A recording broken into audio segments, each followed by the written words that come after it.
नमस्कार। हाँ। आज हम जम्मू कश्मीर और अनुच्छेद 370 पर एक खास नजर डाल रहे हैं। काफी जटिल विषय है, बिल्कुल। तो कोशिश करेंगे इसे परत दर परत समझने की। बिल्कुल। हमारे पास जो जानकारी है उसके आधार पर देखेंगे कि ये अनुच्छेद जिसे हटाया गया वो आखिर था क्या, कैसे बना और फिर ये हटा कैसे। 1947 से शुरू करके 2019 तक आएंगे। ठीक है, तो फिर शुरू करते हैं बिल्कुल शुरुआत से। 1947 भारत का विभाजन। रियासतों के पास विकल्प थे भारत, पाकिस्तान या फिर आजाद रहना। हाँ, और कश्मीर की स्थिति थोड़ी पेचीदा थी।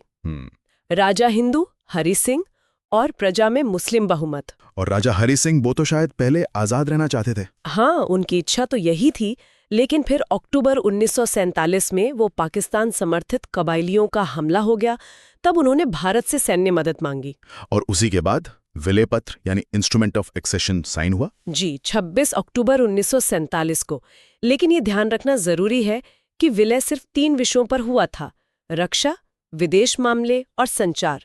बाकी सब में उन्हें स्वायत्तता थी। अच्छा, तो यहीं से अनुच्छेद 370 की जरूरत महसूस हुई होगी कि भाई भारत का संविधान वहां कैसे लागू हो जब विलय सिर्फ 3 विषयों पर है। बिल्कुल सही।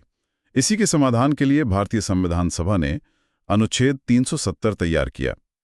इसे एक अस्थायी यानी टेम्पररी प्रावधान की तरह जोड़ा गया था। अस्थायी? हाँ, इसके तहत JNK को अपना संविधान बनाने की इजाजत मिली और ये तय हुआ कि भारत की संसद के कानून वहां सिर्फ रक्षा, विदेश और संचार पर ही लागू होंगे। और वो भी राज्य सरकार की सलाह से। हाँ, उन 3 विषयों पर सलाह से। और अगर किसी और विषय पर कानून लागू करना है तो राज्य सरकार की सहमति यानी कंकरेंस जरूरी थी। सिर्फ अनुच्छेद 1 जो कहता है कि JNK भारत का हिस्सा है और खुद अनुच्छेद 370 ये सीधे लागू थे। समझ गई।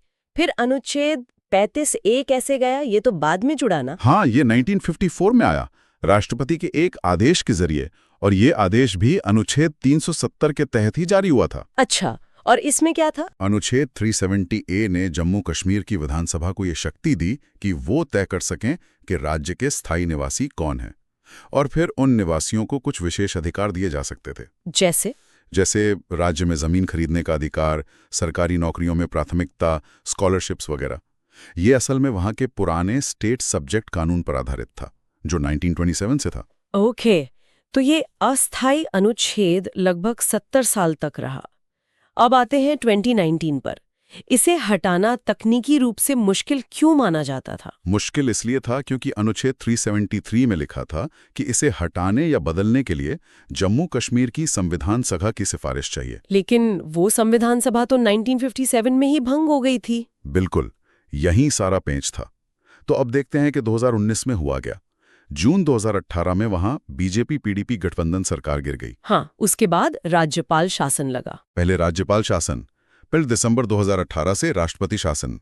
अब राष्ट्रपति शासन में क्या होता है कि राज्य सरकार की सारी शक्तियां राज्यपाल के पास आ जाती हैं और विधानसभा की सारी शक्तियां भारतीय संसद के पास। अच्छा, तो यहीं से रास्ता खुला। हाँ, एक तरह से 5 अगस्त 2019 को राष्ट्रपति ने एक संवैधानिक आदेश जारी किया, CO 272। ओके। इस आदेश ने अनुच्छेद 370 के ही क्लॉज 1 का इस्तेमाल किया और इसके जरिए भारतीय संविधान के सारे प्रावधान जम्मू कश्मीर पर लागू कर दिए गए। सारे मतलब 370 खुद भी संशोधित हो गया। और 35A का क्या हुआ? जब सारे प्रावधान लागू हो गए तो अनुच्छेद 35A अपने आप निष्प्रभावी हो गया, क्योंकि वो भारतीय संविधान का हिस्सा नहीं था, वो तो राष्ट्रपति आदेश से जुड़ा था।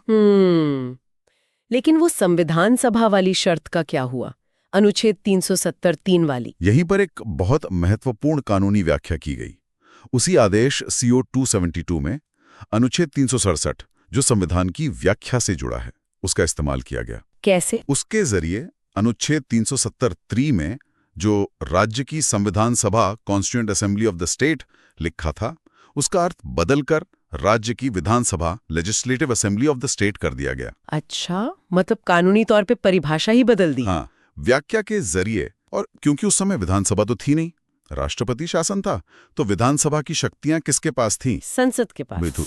और राज्य सरकार की सहमति चाहिए थी 370(1) इस्तेमाल करने के लिए, वो राज्यपाल से ले ली गई जो केंद्र के प्रतिनिधि थे। तो फिर संसद ने सिफारिश कर दी। हाँ, इसके तुरंत बाद संसद ने, जो उस समय जे.एन. की विधानसभा की शक्तियों का प्रयोग कर रही थी, एक प्रस्ताव पास किया और राष्ट्रपति से सिफारिश की कि अनुच्छेद 370 के सभी खंडों को समाप्त कर दिया जाए। और राष्ट्रपति ने वो सिफारिश मान ली। जी, अगले ही आदेश CO 273 के जरिए राष्ट्रपति ने अनुच्छेद 370 को निष्प्रभावी घोषित कर दिया। तो इस तरह काफी सारे संवैधानिक और कानूनी दांवों पेंच के बाद जम्मू कश्मीर का विशेष दर्जा खत्म हुआ। हाँ, बिल्कुल।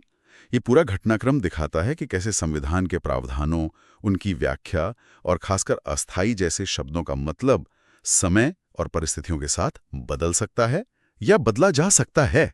ये वाकई सोचने वाली बात है कि संविधान में लिखे अस्थायी शब्द की कोई तय सीमा होती है या नहीं, और उसे बदलने की प्रक्रिया क्या हो सकती है। निश्चित रूप से ये सवाल तो बना ही रहता है कि किसी प्रावधान की अस्थायी प्रकृति को स्थायी रूप से कैसे बदला जाए और उसकी संवैधानिक वैधता क्या है। ये बहस का एक बड़ा मुद्दा रहा है।